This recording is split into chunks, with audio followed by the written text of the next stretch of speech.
Bienvenue au balado L'investisseur transformé. Avez-vous l'impression qu'il y a trop d'options et d'opinions vous disant comment investir et planifier votre avenir financier? Grâce à son approche simple et directe, l'animateur Ruben Antoine de la firme Toulette Matthews et Associés vous guide à travers la complexité de l'industrie financière. Les sujets abordés dans ce balado vont transformer votre expérience d'investissement et augmenter vos chances de devenir libre financièrement pour toujours. Bonne écoute! Bienvenue à ce nouvel épisode de l'Investisseur transformé. Mon nom est Julie Desrosiers, gestionnaire de portefeuille adjointe chez TMA, et je serai l'animatrice du balado aujourd'hui. L'année dernière a été marquée par plusieurs événements mondiaux ayant donné beaucoup de difficultés aux investisseurs. Bien qu'elle soit maintenant atténuée, la pandémie est demeurée une préoccupation mondiale, tout comme les problèmes de chaîne d'approvisionnement qu'elle a engendrés. Il y a eu aussi l'invasion de l'Ukraine par la Russie, qui a fait naître des incertitudes, notamment sur la stabilité politique mondiale et le prix de l'énergie. Également, l'inflation a atteint son plus haut niveau depuis plusieurs décennies et les banques centrales mondiales ont procédé à une série de hausses de taux d'intérêt pour lutter contre la hausse des prix. Et du côté de l'immobilier, on annonce aussi un ralentissement sur les marchés des propriétés qui va affecter la valeur des maisons. Maintenant que nous venons de clore le premier mois de la nouvelle année et que les investisseurs ont reçu leur relevé de placement, ils ont sûrement constaté l'impact de ces événements sur leur propre portefeuille. Pour ceux qui considéraient les obligations comme un filet de sûreté au cas d'une chute des actions, ils vont voir que leur exposition aux obligations s'est effondrée l'an passé en même temps que les marchés boursiers. Pour ceux qui s'étaient concentrés sur les actions technologiques ou les titres à la mode, ils vont remarquer que leur placement a baissé beaucoup plus qu'un portefeuille diversifié. Maintenant, qu'est-ce qu'on fait? Je suis accompagnée de mon collègue et gestionnaire de portefeuille Ruben Antoine pour nous donner un peu de perspective et quelques leçons qu'on peut en tirer pour mettre les chances de succès en investissement de notre côté. Bonjour Ruben. Bonjour Julie, comment ça va? Ça va bien et toi? Ça va très bien. Ça fait longtemps qu'on n'a pas fait un podcast ensemble. On avait fait quelques épisodes l'année passée, donc je suis très heureux de te retrouver, de faire un nouvel épisode avec toi. Oui, ça fait longtemps en effet. Et on va sûrement en faire d'autres au cours de l'année. Ah ben oui, c'est sûr. J'aime ça, faire ces belles conversations sur le balado avec toi. Merci. Julie, comme tu l'as si bien dit, le but de notre conversation, c'est de donner un peu de perspective sur les grands principes et les conditions gagnantes en investissement à long terme. Mais je pense qu'il est important de préciser notre but, là, c'est pas de faire des prédictions. Et on va pas faire des genres de prévisions sur ce qu'on s'attend en 2023 parce que, comme on le dit souvent, on croit fermement que personne ne peut prédire l'avenir de façon constante et d'avoir toujours raison là-dessus.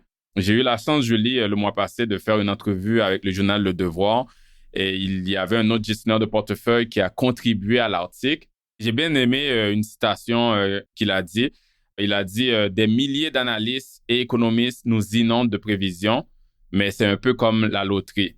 On ne sait pas qui va gagner. On sait que quelqu'un va gagner, mais on ne sait pas ça va être qui avant le tirage. » Donc, je trouve que ça illustre bien la situation au début d'année où les investisseurs, ils vont le remarquer là. Il y a eu depuis le mois de janvier, puis il va continuer à avoir plusieurs articles de journaux et des reportages télé qui vont montrer soit des analystes boursiers, des experts financiers, des économistes qui fournissent leurs prédictions par rapport à l'avenir. Mais on veut encore préciser qu'il est primordial pour les investisseurs d'ignorer ces prédictions dans leurs décisions d'investissement, car il y a beaucoup de recherches qui ont montré que la majorité de ces prédictions-là, ils ont tendance à pas se réaliser. Oui, en effet. Je ne sais pas si tu t'en souviens, on a fait ensemble un épisode complet sur pourquoi c'est une erreur de se fier aux prédictions boursières et économiques. Ah oui, oui. C'est l'épisode 8, sorti en juillet 2022, et j'invite les auditeurs à l'écouter. Maintenant, Ruben, rentrons dans le vif du sujet avec les obligations.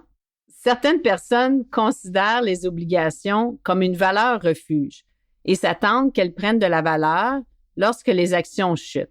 Ce n'est pas ce qui s'est passé en 2022 et les gens ont été surpris de voir des rendements négatifs dans les obligations. Le marché obligataire mondial a connu l'une de ses pires années de rendement depuis des décennies, avec une chute d'environ moins 12% en 2022. Qu'est-ce qui s'est passé, Ruben? Tu as raison, Julie, que les gens se sont tellement fait dire depuis plusieurs années que les obligations constituent le coussin sécure de leur portefeuille. Puis à cause de ça, les gens pensaient que il y a certaines personnes qui pensaient que ça baissait jamais, comme si c'est de l'argent comptant dans un compte bancaire. Ou du moins, il y a d'autres personnes qui pensaient qu'au moins les obligations, ils vont à coup sûr monter quand les actions baissent. Puis on va se le dire, oui, en général, les obligations ont tendance à agir à l'inverse des actions, surtout quand on regarde le passé, quand il y a eu des récessions, mais quand aussi l'inflation était basse ou modérée. Quand on a des niveaux d'inflation qui sont raisonnables, la corrélation moyenne de 2 ans entre les actions et les obligations, elle tend à être de moins 0,35. Qu'est-ce que ça veut dire, ça? C'est que en général, à long terme, une baisse de 1% des actions se traduisait en moyenne par une hausse de 0,35% des obligations. Donc oui, en général, il y a une relation inverse. Puis c'est ça l'avantage d'avoir une diversification dans ces deux types d'actifs. Mais il faut dire qu'il n'y a aucune loi physique qui oblige absolument les actions et les obligations de bouger en sens opposé tout le temps. Parce que ces deux types d'actifs-là, en fait, ils vont fluctuer en fonction de l'offre et la demande et ils sont soumis à des forces économiques qui parfois agissent en tandem, mais aussi parfois agissent au sens contraire. En 2022, on l'a vu là qu'ils ont bougé dans le même sens, ils ont baissé les deux en même temps. Mais c'est déjà arrivé plusieurs fois dans le passé, Julie, de voir et les actions et les obligations baisser en même temps. Il y a une étude qui a été faite par la grande firme Vanguard qui a analysé les mouvements mensuels des obligations et des actions américaines depuis le début de 1976. Et qu'est-ce que ça a révélé? C'est que les actions et les obligations ont tous les deux bougé en même temps dans le négatif dans près de 15% du temps. Donc là, ça représente à peu près une moyenne de, à chaque 7 mois environ, il y a eu 1 mois de baisse dans les deux actifs en même temps. On le voit là, ça peut arriver, mais la bonne nouvelle est que les périodes où il y a une chute synchronisée des actions et des obligations en même temps sont en général de courte durée. La même étude de Vanguard nous révèle que, justement, l'avantage d'avoir la diversification là, d'actions-obligations, cet avantage qu'on veut qu'ils bougent dans un sens contraire, là, quand ils ont baissé en même temps, là, ça se rétablit en général en quelques mois. Depuis 1976, il n'y a jamais eu, Julie, une période de 3 ans. Donc, si on analyse chaque période de 3 ans depuis 1976, il n'y a eu aucune période de 3 ans où on voyait des pertes simultanées dans les actions et les obligations en même temps. En conclusion, ça veut dire que oui, on a eu une baisse dans les deux actifs l'an passé, mais avec un peu de patience, les obligations vont recommencer à jouer leur rôle de filet sécure par rapport à la volatilité des actions. Maintenant, Ruben, afin d'aider les investisseurs à comprendre, pourrais-tu leur expliquer la raison pour laquelle les obligations se sont effondrées l'an dernier? Oui, définitivement. Et puis, Julie, on va commencer par la base, juste pour être sûr que on se comprend tout le monde. C'est quoi une obligation? Tu sais, on mentionne des fois, les gens ont tendance à plus comprendre les actions parce que c'est des compagnies comme des produits qu'ils utilisent, mais une obligation, c'est quoi? En fait, c'est un investissement où vous, comme investisseur, lorsque vous achetez une obligation, vous prêtez de l'argent à des compagnies et au gouvernement et en échange, ils vous payent un revenu d'intérêt régulier. Quand tu penses, quand les organismes gouvernementaux et les entreprises, ils ou elles émettent des obligations, ça leur donne accès à des milliers d'investisseurs comme toi, comme moi, comme tous les investisseurs, Julie, et ça les permet de ramasser beaucoup d'argent pour financer leurs activités dans les cas des entreprises ou pour financer les infrastructures, les programmes sociaux dans les cas des gouvernements. Donc, en tant qu'investisseur, c'est comme si, quand vous pensez à votre hypothèque que vous avez pris à la banque, ben c'est comme si vous êtes de l'autre côté de la table. Hein. Vous fournissez un prêt à ces sociétés-là, ces organismes-là, et ils vont vous rembourser votre capital dans quelques années. Ça peut être 1 à 5 ans ou à plus long terme, 10, 15 ans et 20 ans. Mais en attendant, ils vous payent un intérêt.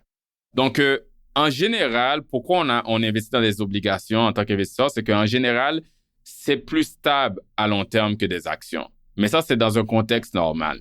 En 2022, on le sait tous, c'était une année particulière. Ce n'était pas un contexte normal. Il y a eu des hausses de taux d'intérêt pour combattre l'inflation galopante. Ce que les gens savent pas, puis pour répondre à ta question, Julie, la valeur des obligations, là, ça a une relation inverse avec le mouvement des taux d'intérêt. Donc, si les taux d'intérêt baissent, la valeur des obligations augmente. Mais l'année passée, les taux d'intérêt ont augmenté, donc la valeur des obligations a baissé. Puis on le sait, au Canada, on a eu 7 hausses de taux. Donc, c'est sûr que ça explique pourquoi les obligations, les investisseurs ont vu la valeur de leurs obligations chuter en 2022. Donc, on comprend bien le mouvement des taux et la valeur des obligations vont en sens inverse. Mais pourquoi une augmentation des taux fait baisser le prix des obligations? Exactement. Donc là, ta question est plus dans la mécanique. C'est ça. Si je peux expliquer ça de façon simple, mais premièrement, pour commencer, quand on parle de valeur des obligations, là, c'est influencé par divers facteurs. Ça peut être la cote de crédit de l'entreprise. Comme nous, en tant que personne individu, on sait qu'on a aussi une cote de crédit. C'est ça, les entreprises, c'est la même chose. Il y a des agences de notation qui leur donnent une cote de crédit. Ça peut influencer la valeur de l'obligation. L'échéance de l'obligation, est-ce que c'est une obligation que l'entreprise doit rembourser dans 1 an ou dans 10 ans? L'inflation, l'état de l'économie, c'est tous des facteurs qui peuvent influencer la valeur d'une obligation. Mais le plus important facteur, c'est le taux d'intérêt. Puis on l'a dit tantôt, il y a une relation inverse. Mais le pourquoi, comme tu m'as demandé, la mécanique, si j'utilise un exemple très simple, supposons, Julie, que tu détiens une obligation qui offre un taux d'intérêt de 2%. Donc, l'entreprise te paye 2% d'intérêt par année comme revenu d'intérêt. Puis là, les banques centrales se mettent à augmenter les taux d'intérêt pour combattre l'inflation, comme ils l'ont fait l'année passée. Ça veut dire que les taux d'intérêt étant plus élevés, toute nouvelle obligation qui va être émise par des entreprises vont aussi offrir un taux d'intérêt plus élevé. Donc, disons que les nouvelles obligations en 2022 offraient un taux à leurs investisseurs de 4 à 5%. Mais toi, Julie, tu avais déjà une obligation avant qui payait 2%. Donc, tout d'un coup, ton obligation à toi devient moins attrayante que les obligations qui sont nouvellement émises. Et à cause que les moins attrayantes, sa valeur va baisser parce qu'elle est moins intéressante que les nouvelles obligations et qui offrent un taux d'intérêt plus élevé et donc un meilleur revenu aux investisseurs. Donc, c'est un peu ça. C'est plus complexe que ça, mais de façon très simple, c'est un peu ça qui explique pourquoi, quand les taux d'intérêt augmentent, les valeurs des obligations actuelles baissent parce que leur taux d'intérêt était moins élevé que les revenus d'intérêt des nouvelles obligations. Très bonne explication, Robin. Merci. Mais si on se tourne vers 2023, les banques centrales ont annoncé qu'elles vont continuer à augmenter les taux jusqu'à ce que l'inflation soit sous contrôle. Faut-il abandonner les obligations dans ce cas-là? C'est une bonne question, Julie, parce que comme qu'on vient de discuter, si on augmente les taux d'intérêt, la valeur des obligations baisse. Donc, ça peut être un réflexe pour certains investisseurs de se dire, OK, il faudrait qu'on laisse tomber les obligations parce que ça risque de baisser un peu plus. Mais rapidement, là, juste pour te dire, c'est pas une bonne idée si on était un investisseur en obligations de s'en débarrasser maintenant parce que justement, la valeur a baissé. Puis ça voudrait dire qu'on avait acheté à une valeur plus élevée avant pour revendre bas. Puis on sait tous qu'en investissement en général, pour n'importe quel type d'actif, c'est une pratique destructrice d'acheter haut et de vendre bas. Il faut au contraire toujours considérer investir quand quelque chose a baissé. Puis dans le cas des obligations, elles sont à bon marché en ce moment. Donc, il faudrait justement considérer d'acheter plus à la place de s'en débarrasser. Donc, ça, c'est le point de base en termes de grands principes d'investissement. Un autre point important, Julie, c'est que, puis plusieurs investisseurs en obligations ne savent peut-être pas ça, c'est que le rendement total d'une obligation vient de 2 sources. Oui, il y a le revenu d'intérêt périodique qu'on encaisse à chaque mois ou chaque trimestre. Puis, il y a aussi l'autre source qui est le gain sur la valeur de l'obligation dans le temps. Donc, juste pour expliquer le concept, si on fait une comparaison avec l'immobilier, les gens sont des fois plus familiers avec les propriétés à revenus. Mettons que tu achètes un duplex, Julie, tu fais ton argent sur 2 composants. Il y a le loyer mensuel que ton locataire il te paye et il y a aussi l'augmentation de valeur de la propriété dans le temps. Avec l'immobilier, par exemple, la majorité de ton argent, là, de ton rendement dans le temps, ça va pas se faire sous le loyer. Les loyers sont contrôlés par la Régie du logement. On peut pas les augmenter de 8% par année. Donc, c'est difficile de se faire son argent là-dedans parce qu'on a aussi des dépenses. Donc, la majorité de ton rendement dans le temps dans l'immobilier va se faire quand tu vas vendre ton immeuble dans le futur, puis le gain que tu vas faire sur la vente de l'immeuble. Les obligations, elles, même si le rendement vient de 2 composantes similaires, le revenu d'intérêt qui est comme le loyer puis la valeur de l'obligation dans le temps, c'est le contraire pour ton rendement total. La majorité de ton rendement ne va pas se faire sur le gain dans le temps, mais la majorité du rendement d'une obligation se fait sous son revenu d'intérêt. Donc, c'est ça qui est intéressant parce qu'en ce moment, les obligations ont eu une chute de valeur à court terme, mais en même temps, le taux d'intérêt, éventuellement, dans ton obligation, il est plus élevé. Donc, étant donné que les taux d'intérêt en ce moment sont autour de 5%, c'est une excellente occasion pour les investisseurs d'encaisser un revenu plus élevé qui va donner de meilleurs rendements à long terme. Donc, il faut vraiment voir ça comme un mal pour un bien. Puis, l'analogie qu'on a utilisée avec certains de nos clients, c'est si on regarde un peu, par exemple, la Formule 1. Quand tu vois un pilote comme Lewis Hamilton, moi, je suis allé voir le Grand Prix à un moment donné, là, tu sais, ça va vite, ils font des tours, puis éventuellement, ils doivent arrêter leur auto de course pour faire des changements de pneus. Puis pendant ce temps, ils prennent du retard parce qu'il y a d'autres autos qui continuent. Donc, ils se font dépasser par les autres autos. Mais après, ils repartent avec des pneus tout frais, neufs, donc bien équipés pour rattraper les autres s'il reste suffisamment de tours dans le circuit et ainsi gagner la course. Donc, c'est un peu comme ça ce qui s'est passé cette année. On a pris un peu de retard, en d'autres mots, avec la baisse de la valeur des obligations.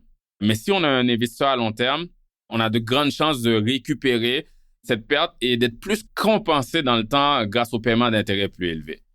Il faut vraiment retenir cette nuance-là. Et je vais vous ramener un peu les auditeurs et auditrices un peu dans le passé, juste pour supporter ce que je viens de dire. Si on regarde, Julie, la dernière période difficile qu'il y a eu, pas 2022, mais avant ça, là, pour les obligations qui étaient dans les années 70. Les années 70, Julie, ça a été marqué vraiment similairement avec 2022 par une inflation élevée et des taux d'intérêt élevés. Et par conséquent, comme on l'a expliqué tantôt, à cause de la relation inverse avec les taux d'intérêt, les obligations avaient baissé.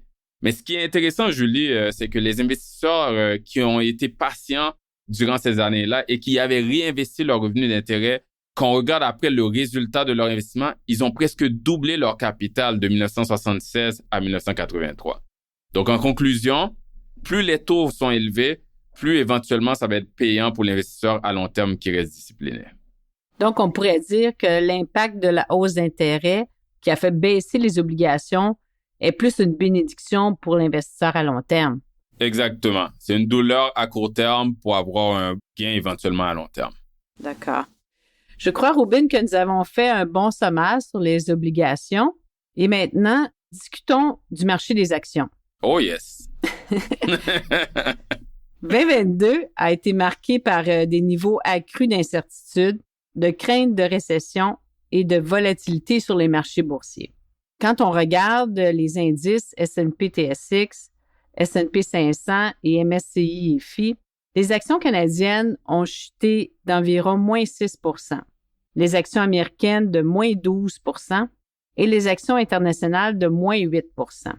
Pour les investisseurs trop concentrés dans les actions du secteur technologique et d'autres placements spéculatifs comme la crypto-monnaie, ils ont dû faire le saut en regardant leur relevé de placement ou leur compte en ligne car leurs actifs ont dégringolé beaucoup plus que les baisses de marché en général que je viens de mentionner. Juste à titre d'exemple, le Nasdaq 100, qui est un indice concentré dans le secteur technologique aux États-Unis, a connu une chute de 33 % en 2022, soit plus que le double de la baisse du S&P 500. Qu'est-ce qui s'est passé, Rubin? Écoute, Julie, ça fait quelques années, mais surtout en 2020-2021, que certains investisseurs empilent leur investissement dans des actions vedettes, comme par exemple les compagnies de croissance. On parle des fameux FANG. FANG, c'est un acronyme pour Facebook, Amazon, Apple, Netflix et Google. Mais aussi, il y a plusieurs investisseurs qui sont rentrés dans la tendance à investir dans les actions à la mode, là, ce qu'on a appelé les meme stocks, comme GameStop, AMC. Puis on le sait tous aussi, plusieurs sont allés dans les actifs un peu plus spéculatifs comme le Bitcoin. Donc, il y a beaucoup de ces gens-là, ils faisaient cela, Julie, sans une analyse rationnelle en profondeur, on va se le dire. Beaucoup étaient poussés par l'appât du gain. Ils cherchaient à faire des rendements rapides, surdimensionnés. Moi, quand je parlais avec des gens autour de moi, j'entendais souvent, j'appelle ça des raccourcis de pensée, du type oui, mais Ruben, la technologie, c'est l'avenir, hein. Les voitures électriques, c'est l'avenir. Donc, j'ai juste à acheter 3 actions, là, on va dire Amazon, Shopify, Tesla, et puis je devrais être correct, être bien positionné pour toujours. Ben là, 2022 a été un peu, comme ils disent en anglais, un wake-up call, là, parce que si je regarde les 3 actions que je viens de mentionner, Amazon a baissé de moins 49 %. Shopify, Julie, de moins 73 %. Oh, wow! Ouais. Et Tesla, de moins 65 %. Donc, juste ces 3 actions-là ont effacé tout leur gain de 2021. Puis 2021, c'était une belle année. Là, on regarde après coup, là, on voit qu'elles ont baissé, mais même quand ces actions-là étaient en feu, il montait comme une fusée, puis les gens disaient, oui, mais c'est l'avenir, c'est de l'avenir. J'aimais ramener les gens, comme à titre d'exemple, dans les années 80-90, quand les gens disaient, en regardant la nouvelle technologie qui était l'Internet, ah oui, mais l'Internet, c'est l'avenir. Puis ces gens-là avaient empilé des actions comme Netscape, Palm, Yahoo. Tu te souviens de cette compagnie-là, Julie? Oui. Mais c'est ça, tu sais. Puis on le sait maintenant après coup, oui, l'Internet, c'était l'avenir. Ça, c'est la prédiction qui a marché. On utilise tout Internet maintenant. Mais le piège de juste acheter les actions de l'heure dans le temps, ben les Netscape, Palm, Yahoo, puis il y en a plein d'autres exemples, ils ont tous disparu, ces actions-là. Donc, il faut toujours faire attention avec ça. Puis on a vu le même genre de piège et des raccourcis de pensée pendant la pandémie en 2020. Tu te rappelles, Julie, on se rappelle tous, là, on était tous enfermés en confinement. Puis, on a utilisé beaucoup de technologies, Zoom pour faire nos rencontres, DocuSign pour les signatures électroniques, quand on parle du côté business. Les gens s'entraînaient avec Peloton, les outils Peloton là, pour faire du cyclisme intérieur. On a tous utilisé Netflix à fond, Facebook pour rester connectés. C'est tous des outils formidables. Comme tu sais, Julie, Zoom puis DocuSign, ça a complètement révolutionné la façon qu'on travaille. Puis ça l'a rendu plus efficace et puis on sert mieux nos clients avec ces outils-là. Mais malgré qu'on utilise beaucoup ces compagnies-là, il faut faire attention.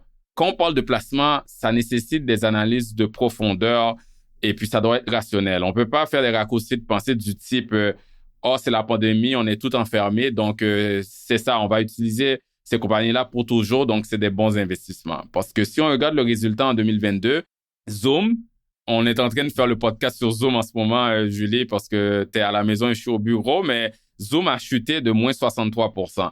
DocuSign de moins 64%. Peloton de moins 78%. Netflix, moins 51%. Facebook, la compagnie c'est Meta, moins 64%. Puis je ne vais même pas parler des crypto-monnaies. Quand ça allait bien, il y avait tous les influenceurs qui s'en vantaient sur les médias sociaux. Étonnamment, en 2022, c'est silence radio. Et on comprend pourquoi, parce que le Bitcoin a crashé de moins 65%. Donc, tu as raison de dire, Julie, quand tu dis les gens qui s'étaient concentrés leur placement dans ce type d'investissement-là, ben, ils ont dû voir des rendements dévastateurs. Il y a beaucoup d'investisseurs qui ont perdu 70% et plus l'an passé. Oui. Mais l'année 2022 a donc mis en évidence les avantages d'avoir une bonne philosophie d'investissement. Notre approche de diversifier l'exposition aux compagnies de croissance en s'exposant aussi sur les compagnies de valeur a généré de meilleurs résultats. Peux-tu nous en dire un peu plus, Ruben? Définitivement, Julie, comme tu viens de dire, le grand principe d'investissement, la bonne approche, c'est d'avoir un portefeuille très diversifié, de ne pas se concentrer sur une action, un secteur, un pays.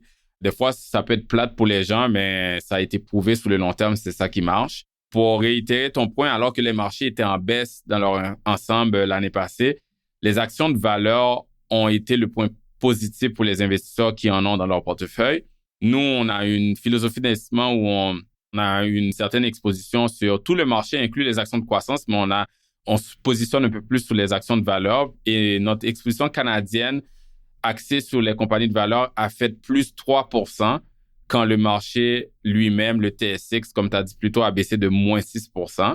Donc ça, c'était très bien d'avoir les compagnies de valeur pour cela. Juste à titre d'un autre exemple, les actions américaines, quand on regarde le SP500, tu l'as dit tantôt, ça a chuté de moins 12%, alors que notre exposition très marquée sur les actions de valeur a baissé seulement de 3,59%. Donc, on voit qu'on a eu beaucoup moins de volatilité en ayant des actions de valeur. Mais pour revenir à la base, les gens peuvent se demander c'est quoi une action de valeur par rapport à une action de croissance. Une compagnie de valeur, juste pour mettre ça un peu simple, c'est une société qui, en général, est un peu plus mature, qui fait des bons profits maintenant et qui a une croissance raisonnable. Mais c'est sûr qu'il y a moins de potentiel de grosse croissance et exponentielle exorbitante dans l'avenir. Parce que là, juste par le fait que la compagnie est plus mature. Donc, à cause de cela, le prix qu'on va payer pour acheter l'action de cette compagnie-là, son cours boursier, il est plus raisonnable, il est moins élevé qu'une compagnie de croissance. Une compagnie de croissance, si on dit toutes choses étant égales par ailleurs, ça va être une société qui a peu ou pas de profit en ce moment, mais qui promet, par exemple, parce que ces compagnies-là sont souvent des compagnies avec une nouvelle technologie, une nouvelle découverte ou une nouvelle avancée ou innovation, ils promettent beaucoup de profits dans le futur. Ils en font moins maintenant, mais ils disent que ça va venir dans le futur. Donc, à cause du potentiel de générer beaucoup de profits dans le futur, relativement en général, ils ont un cours boursier, là, leur prix de leurs actions est vraiment élevé. Donc, on paye très cher pour ces compagnies-là pour une promesse de profit futur. Donc, juste à titre de sens, on pourrait dire, juste pour le fin de la discussion, dans le secteur automobile, Toyota, ça serait une compagnie de valeur, Tesla, ça serait une compagnie de croissance. Le problème avec les compagnies de croissance, c'est que dès que les attentes par rapport au futur changent, et puis tout d'un coup, il y a plus d'incertitudes, comme par exemple en 2022, les taux d'intérêt ont augmenté, donc ça a créé des préoccupations par rapport à l'avenir. Ben, dès que les attentes changent comme ça, leurs cours boursiers peuvent chuter vraiment rapidement parce que les investisseurs ont plus de doutes sur la capacité de l'entreprise à générer, à réaliser ces fameux profits futurs-là. Donc, c'est pour cela qu'en 2022, les compagnies de haute technologie, même la crypto-monnaie, ça a beaucoup plus baissé l'an passé que les compagnies de valeur. Et étant donné que nos portefeuilles ont plus d'exposition sur les compagnies de valeur, ils ont mieux fait que le marché en général. Donc, si je comprends bien, Ruben, s'exposer aux actions de valeur peut être une bonne façon de ne pas acheter des placements trop chers. Ah, définitivement. D'accord. Merci, Ruben, pour toutes ces informations. Nous allons conclure l'épisode avec tout ce qu'on vient de mentionner, la baisse des marchés, la surexposition aux actions de croissance, la chasse aux placements à la mode, les pièges dans lesquels les investisseurs se sont laissés prendre. Quelles leçons doit-on en tirer? Il y a beaucoup de leçons à tirer de tout ce que tu viens de mentionner, puis de l'expérience de 2022 pour les investisseurs.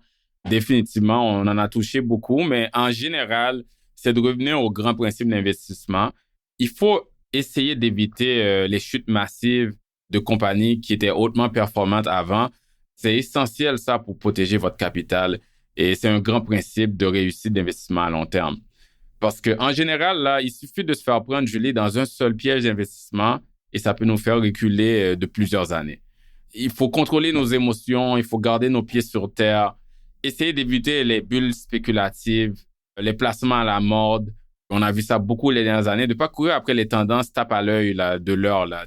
Quand on voit notre voisin, notre ami qui nous dit hey, « je fais beaucoup d'argent dans cette action-là » ou les influenceurs sur les médias sociaux. Puis, il faut essayer de ne pas se laisser influencer puis changer notre philosophie d'investissement pour sauter sur ces actions-là à cause de la part du gain. Quand on parle des actions de compagnies FANG, là, Facebook, Amazon, Apple, Netflix, Google, on va se le dire, ce sont des bonnes compagnies. Là. Le seul problème, c'est qu'elles avaient tellement monté par le passé que leur valorisation, là, le prix de leurs actions était à des niveaux exorbitants. Puis la leçon ici, même pour les bonnes compagnies, est que même quand on a une bonne compagnie, payer trop cher pour une compagnie peut être catastrophique.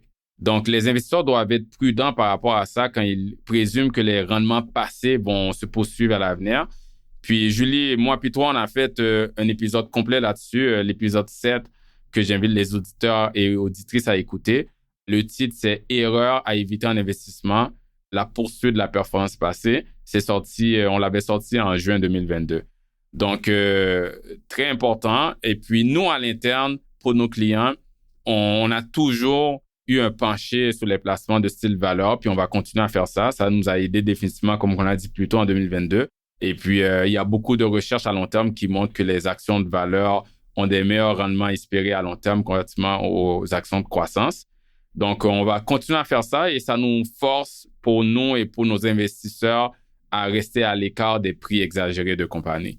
Quand les marchés y baissent, comme ce fut le cas en 2022, on va continuer à profiter de l'occasion pour rééquilibrer les portefeuilles, ce qui veut dire qu'on va continuer à investir davantage dans les actions et les obligations, et ce qui a baissé.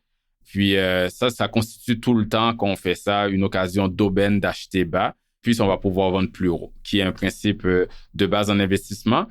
Et on le recommande aussi à tout investisseur. Quand vous avez de l'argent qui dort, quand vous avez des liquidités en plus, profitez de la baisse dans les marchés des actions et des obligations pour investir plus à bon marché. C'est définitivement un grand principe qui va payer à long terme. Merci beaucoup, Ruben, pour ce sommaire de points finaux. À tous les auditeurs, auditrices, j'espère que cela vous donne un peu plus de perspective et d'outils pour affronter 2023. Merci pour votre écoute et on se retrouve au prochain épisode. Merci, Ruben. À la prochaine. Vous venez d'écouter L'Investisseur transformé, animé par Ruben Antoine. Veuillez visiter le site web tma-invest.com pour vous abonner au balado, demander une copie gratuite du livre L'investisseur transformé et pour en savoir plus sur la façon dont notre firme aide les investisseurs à atteindre leurs objectifs financiers. Merci. Les investissements et stratégies financières doivent être évalués en fonction de vos objectifs personnels. Les auditeurs doivent alors effectuer leurs propres recherches et consulter un conseiller dans le domaine avant de prendre des décisions sur leur placement et finances personnelles avec les informations fournies dans ce balado.